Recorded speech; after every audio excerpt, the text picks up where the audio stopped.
அரவண்டாக்ஸ் நேயர்களுக்கு அன்பான வணக்கங்கள். இன்னைக்கான ஃபர்ஸ்ட் ப்ரோமோவில் நடக்கிற சண்டை இன்னும் நடக்கலை.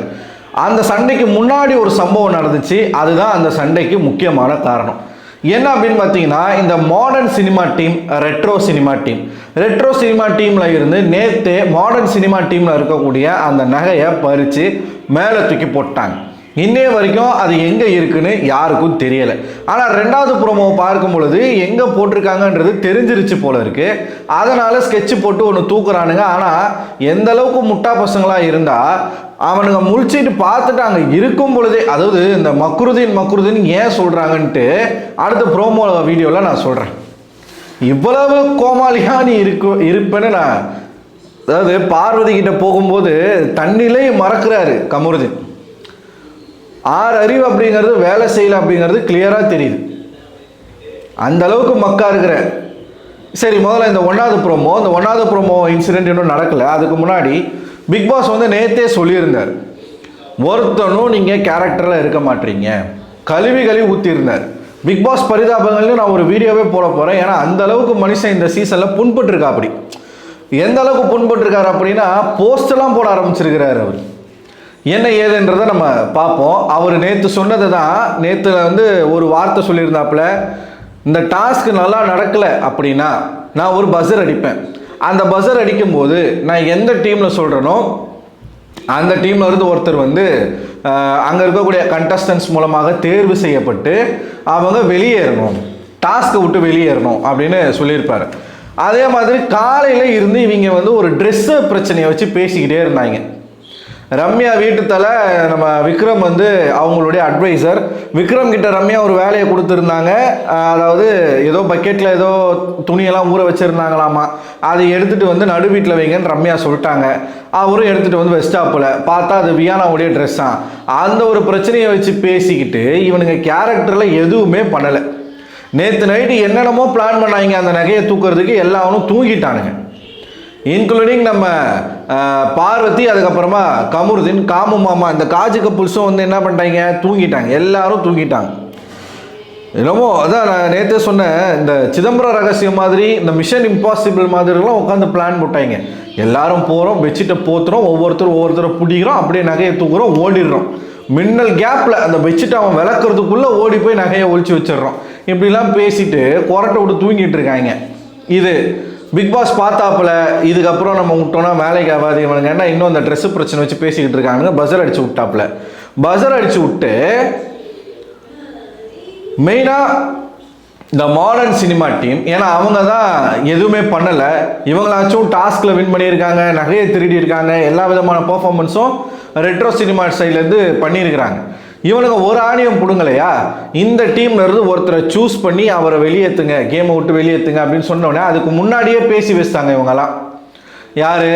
பார்வதி, கமருதீன் எல்லாருமே பேசி வச்சிட்டாங்க. என்ன பேசி வச்சிட்டாங்கன்னா, எஃப்ஜே வந்து எதுவுமே செய்யலை, எஃப்ஜே வந்து தூங்கிட்டே இருக்காப்புல. நேற்று எல்லாரும் தான் தூங்கினாங்க. ஆனால் எஃப்ஜே தூங்குறது உண்மைதான், அது வந்து மறுக்கிறதுக்கு இல்லை. இவனுங்களே ஒன்றுமே பண்ணலை, அவனும் ஒன்றும் பண்ணலை. எஃப்ஜே வந்து எப்பயுமே தூங்குற ஒரு ஆள் தான், சரியா? ஸோ எஃப்ஜே வந்து போட்டு தள்ளுறதுக்கு பிளான் பண்ணிட்டாங்க. அதுக்கேற்ற மாதிரி பார்வதி, முதல்ல கமருதீன் போகிறாரு, பார்வதி, கானா வினோத், ரம்யா, வியானா, சாண்ட்ரா, இவங்க எல்லாருமே எஃப்ஜே பேரை சொல்கிறாங்க. வித்தியாசமாக இவர் மட்டும் யாருன்னா நம்ம குணா கமல், அவர் மட்டும் போயிட்டு இவர் பேரை சொல்கிறாப்புல, கானா வினோத். அடிக்கடி வந்து அவர் பிக் பாஸ் கேட்டதே வேறு, ஆனால் அவர் டிஃப்ரெண்ட்டாக, எப்பயுமே சபரி அப்படி தான் டிஃப்ரெண்ட்டாக யோசிச்சு வந்து கானா வினோத்தை வந்து பேரை சொல்கிறாப்புல. அவர் தான் அடிக்கடி கேரக்டர் விட்டு வெளில போகிறாருன்னு சொல்லி ஓகே ஏற்றுக்கலாம். அடுத்து எஃப்ஜே. ஆனால் எனக்கு எஃப்ஜே கிட்ட பிடிச்ச விஷயம் என்னென்னா, அவன் செய்கிறானோ இல்லையோ சேம் வாட்டர் மெலன் கேரக்டர் தான். மற்றவங்களை எக்ஸ்போஸ் பண்ணி விட்டுருவான். நேராக வந்தான், விறுவிறுன்னு வந்துட்டு நின்றுட்டு பார்வதி பேரை சொன்னான். பார்வதி பேரை சொன்னது ஆச்சரியப்படுறதுக்கு இல்லை, ஏன்னா இவங்க 2 பேரும் அப்படி தான் மாறி மாறி அவங்க பேரை சொல்லிப்பாங்க. ஆனால் சொன்னாமல் இருக்க காரணம் முத்தாக இருந்துச்சுங்க. அந்த காரணம் பார்வதி பேர் வந்து சொல்லிட்டு இவங்க எப்பயுமே கமருதீன் எங்கே இருக்கானோ அங்கே தான் இருப்பாங்க. கமருதீன் கூட சேர்ந்து எப்பயுமே ஒரு லவ் ஆங்கிளை வந்து செட் பண்ணுவாங்க. லவ் கண்டென்ட் பண்ணுறதுக்காகவே தான் சுற்றிட்டு இருப்பாங்க. அது இந்த டாஸ்க்குன்னு இல்லை, எந்த டாஸ்க்காக இருந்தாலும் அதை மட்டுமே தான் அவங்க செய்கிறாங்க. அதை தாண்டி அவங்க கேரக்டராக ஒன்றும் பிடுங்கலை, லவ் மட்டும்தான் பண்ணிக்கிட்டு இருக்காங்கன்னு சொல்லி ஓப்பனாக போட்டு உடச்சிட்டான். உடனே இங்கே மேடம் வந்து கதறாங்க, நீங்கள் என்ன கேரக்டர் அசாசினேட்டட் பண்ணதெல்லாம் போதுங்கன்னு நீங்கள் வந்து உட்காருங்க. அப்படி ஏங்க சரி நம்ம பேசுவோமா? உங்களுக்கு நான் வந்து ஒரு வீடியோ ஒன்று காட்டா, அந்த வீடியோவில் அவங்க என்ன பண்ணியிருக்காங்கன்னு பார்க்குறீங்களா? இந்த வீடியோவிலே காட்டவா இல்லை அதுக்குன்னு ஒரு தனியாக ஒரு வீடியோ போடவா? ஏன்னா பார்வதிக்கு முட்டு கொடுக்கறதுக்கு ஒரு கூட்டமே அலைஞ்சிக்கிட்டு இருக்கு, வெறிகுண்டு அலைஞ்சிக்கிட்டு இருக்கு. டாஸ்க்கு கொடுத்துருக்குறாங்க. உங்கள் கேரக்டர் என்ன? கோவை சரளா கேரக்டரு. அவன் கேரக்டர் என்ன? ரெமோ கேரக்டரு. நீங்கள் பண்ணதெல்லாம் இந்த டாஸ்கில் தானே பண்ணீங்க. நைட்டு முதுகை தேய்ச்சி விட்றது, மசாஜ் பண்ணி விட்றது, கட்டி பிடிச்சிட்டு அவர் ஃப்ரண்ட்டில் இவங்க பேக்கில் அப்படி கட்டி பிடிச்சிட்டு உட்காடுறது, மடியில் படுத்துட்டு இருந்தது, தாடியெல்லாம் அதாவது தாடி இல்லை அப்படியே கண்ணத்தை பிடிச்சி தடவிட்டு இருந்தது. அவர் பார்வதி முதுகுலெல்லாம் முத்தம் கொடுத்துருக்குறாப்புல. யார்? காமமாமான்னு சும்மா சொல்லலை, பார்வதி முதுகுலெல்லாம் முத்தம் கொடுத்துருக்குறாப்புல. பார்வதிக்கு ஒன்றுனா வந்து நிப்பாப்புல அங்கே. நிஜமாவே மக்கு தான். ஏன் மக்குன்னா ரெண்டாவது ப்ரோமோ நீங்கள் பார்த்தீங்கன்னா புரியும். ஸோ அந்த அளவுக்கு நீங்கள் பண்ணி வச்சிருக்கிறீங்க. அதுதான் உண்மை, அதுதான் நடந்திருக்கு. ஓகேவா? இந்த டாஸ்கில் அவங்க 2 பேரும் வேற வேற கேரக்டரு, ஆனால் 2 சேர்ந்து லவ் மட்டும்தான் பண்ணிட்டு இருந்திருக்காங்க. இது யாராச்சும் மறுக்க முடியுமா? பார்வதி என்ன பண்ணாங்க? கேரக்டரா சண்டை போட்டிருக்காங்க. இப்போ எப்ஜேவை எடுத்துக்கிட்டிங்கன்னா அவன் டீமாக விளையாடுறானோ இல்லையோ, இண்டிவிஜுவலாக வச்சு விளையாடுறான். பார்வதி அப்படிங்கிற ஒரு நபர் இண்டிவிஜுவலாகவும் ஒரு மண்ணிலையும் ஜெயிக்கிறதுக்கு துப்பு கிடையாது, டீமாகவும் ஒரு மண்ணிலையும் ஜெயிக்கிறதுக்கு துப்பு கிடையாது. இது பார்வதிக்கான வீடியோ, நெகட்டிவான வீடியோன்னு நீங்கள் வச்சுக்கோங்க. இது எஃப்ஜேக்கு சப்போர்ட் பண்ணுற வீடியோ கிடையாது. உடனே இப்போ எஃப்ஜேவுக்கு பிஆர்னு சொல்லிட்டு போகிறீங்க. ஏன்னா நேற்றுலேருந்து திவ்யா பிஆர்னு சொல்லிக்கிட்டு இருக்கீங்க. என்னை பொறுத்த வரைக்கும் இப்படிப்பட்ட ஒரு பர்சன் டைட்டில் வின் பண்ணக்கூடாதுங்க. எனக்கு கானா வினோத் வின் பண்ணுறதுலுமே விருப்பம் இல்லை தான். இந்த சீசனில் யார் வின் பண்ணுறதுல விருப்பம் இல்லை.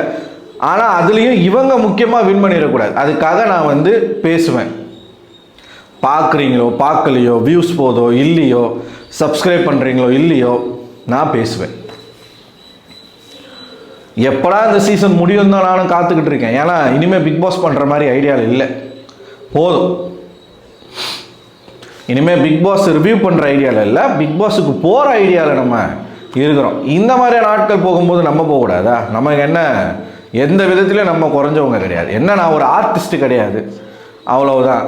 நானும் நல்லா படிச்சிருக்கேன், நல்ல பொது அறிவு இருக்குது, என்னாலையும் பேச முடியும், கருத்துக்களை எடுத்து வைக்க முடியும், நியாயமாக விளையாட முடியும், அன்பயாஸ்டாக இருக்க முடியும். பொலிட்டிக்கலி ரைட்டாக ஒரு பர்சன் இருந்தால் எப்படி இந்த ஷோவில் விளையாட முடியுன்றதை என்னால் காட்ட முடியும். ஸோ அதை நோக்கிய பயணத்தில் தான் அதுக்கப்புறம் நம்ம இறங்க போகிறோம். இதுக்கப்புறம் நோ மோர் பிக் பாஸ் அப்படிங்கிறத நான் இந்த இடத்துல சொல்லிக்கிறேன். ஸோ எஃப்ஜேவை பார்வதி சொன்னது பார்வதியோடைய கருத்து, அதே மாதிரி பார்வதியை எஃப்ஜே சொல்கிறது எஃப்ஜேவுடைய கருத்து. பார்வதி யார் என்ன சொன்னாலும் மட்டும் பார்வதிக்கு பொத்துக்கிட்டு வந்தது. கேரக்டர் அசாசினேட் பண்ணுறாங்களாம். இல்லாத ஒரு விஷயத்தை சொல்லி அதை உங்க மேலே திணிக்கும் பொழுது தான் அது கேரக்டர் அசாசினேட் கீழே வரும். நீங்கள் அரோராவை சொன்னீங்கல்ல, ஆபாச குறியீடு, அதுக்கு பேர் தான் கேரக்டர் அசாசினேட். இது கேரக்டர் அசாசினேட் கிடையாது. இது நீங்கள் என்ன செய்கிறீங்களோ அதை சொல்கிறது. உடனே இது கேரக்டர் அசாசினேட்டு கொசாசினேட்டுலாம் வந்து இழுத்துக்கிட்டு வரக்கூடாது. உங்களுக்கு கூடவே ஜால்ரா போடுறதுக்கு ஒரு மக்கு பையன் கூடவே வச்சுக்கிட்டு இருக்கீங்க அடிமை மாதிரி. அந்த பொண்ணு கிளியராக சொல்லுது, வெளியில் போனால் உன்னோட பழக மாட்டேன்னு சொல்லிட்டு. அது கூட புரிஞ்சிக்காத முட்டா பையன் அவன் ஃப்ரெண்டு சொல்கிறாப்புல, நீ ரேஷன் கார்டு எடுக்க போனியா விளையாட போனியான்னு சொல்லியும் அன்னைக்கு அவ்வளோ வந்து ஃபீல் பண்ணிவிட்டு மறுபடியும் அதே தான் பண்ணுறான். சரி, ஓகே, இது வந்து இப்போ கொஞ்ச நேரத்துக்கு முன்னாடி நடந்தது. அதுக்கப்புறமா தான் இந்த ஃபர்ஸ்ட் ப்ரோமோவில் நடக்கிற சண்டை, அது என்ன ஏதுன்றதை ரியலாக நம்ம பார்த்துட்டு நம்ம அதுக்கப்புறமா ஃபர்ஸ்ட் ப்ரோமோ பேசுவோம். சரிங்களா? ஸோ இந்த வீடியோ பற்றி நீங்கள் என்ன நினைக்கிறீங்க? உங்களோட கருத்துக்களை மறக்காமல் கமெண்ட் பாக்ஸில் கமெண்ட் பண்ணுங்கள். நான் சொல்லக்கூடிய கருத்து நியாயம் அப்படின்னு நம்புகிறவங்க இந்த வீடியோவுக்கு லைக் பண்ணுங்கள். கம்மியாக இருந்தாலும் பரவாயில்ல, 10 பேர் லைக் பண்ணாலும் பரவாயில்ல, நியாயத்தின் பக்கம் தான் எப்பயுமே நம்ம நிற்கணும். அதுதான் நியூட்ரல். என்னை பொறுத்த வரைக்கும் அதுதான் அன்பயாஸ்ட், அதுதான் நியூட்ரல். ஸோ என்னை பொறுத்த வரைக்கும் பார்வதி எந்த இடத்துலையுமே நியாயமான ஒரு ஆள் கிடையாது. அவங்களுக்கு ஏற்ற மாதிரி அவங்க எப்போ வேணாலும் எப்படி வேணாலும் கேமை மாற்றிப்பாங்க. எஃப்ஜே வந்து டீமாக விளையாடல, ஓகே, அவன் தனியாக ஜெயிச்சு தலையாக வந்திருக்கான், 2 வாரம் தலையாக வந்திருக்கான், அவன் இண்டிவிஜுவலாக அவன் வந்து ஜெயிக்கிறான், லவ் கண்டென்ட் பண்ணிட்டு சுற்றிட்டு இருந்ததெல்லாம் ஓகே, அது தனி. பட் டாஸ்க் வைஸ் வந்து நீங்கள் அவனை பேசுறதுக்கு தகுதி கிடையாது. ஏன்னா இந்த லிக்கு ஸ்மெல்லுன்றதுல கூட உங்களால் ஜெயிக்க முடியல. அவ்வளவுதான். நீங்கள் உங்களுக்கு வாய் மட்டும்தான் பார்வதி. வாய் இல்லைன்னா நாய் இல்லை, ஒரு புழு கூட உங்களை சீண்டாது. ஸோ நீங்கள் என்ன நினைக்கிறீங்க? உங்களோட கருத்துக்களை மறக்காமல் கமெண்ட் பாக்ஸில் கமெண்ட் பண்ணுங்கள். அடுத்த ஒரு வீடியோவில் உங்களை சந்திக்கிறேன். அதுவரை உங்கள்கிட்ட விடைபெறுவது நான் அரவிந்தன்.